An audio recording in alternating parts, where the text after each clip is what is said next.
lang siya, guys. Ganyan lang yung itsura niya.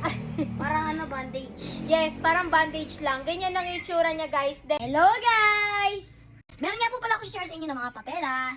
Ito guys, sobrang effective nga po pala sa akin ito. Madalas kasi sumasakit yung tuhod ko. Pero na pag nagtitraining ako, kaya naglalaro ng badminton. Guys, i-share ko nga sa inyo kung effective din.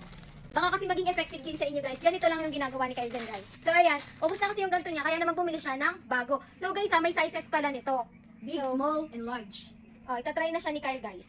Dito nga ni Kyle nilalagay yan sa may tuhod niya. Dito ka, tayo.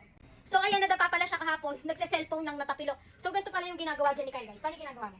Ipatong mo dito yung paa mo sa akin. Okay. Ano? Yan. Basta may dinero mo na ito. Ayan, guys. Yan yung ginagawa niya. Tapos, guys, kahit di mo siya gupitin, madali naman siyang, para lang siyang scotch tape. Ayan, ganyan lang siya, guys. Tapos ipapantay nyo lang siya dito. Pinapantay lang dito ni Kyle yan. And hindi rin masyadong mahigpit, sakto lang. Tapos, yung pinakaputol doon sa likod, ayan, maglalaro na siya. Kasi daw, para daw may protection yung dito sa baba niya. Kasi itong kanan niya talaga, madalas talagang sumakit to. Tapos pag pinatutunog niya, as in matunog talaga, patunogin mga Kyle. Hindi ko matutunog, nakasuot to eh. Ganun ba?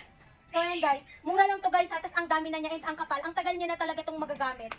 Ayan, ang dami rin kasi nagtatanong kay Kyle kung saan niya ba ito nabili. And lahat ng ginagamit niya, pang laro, guys, alam niyo na ha, nasa yellow basket lang. Yun lang. Thanks for watching. Bye-bye.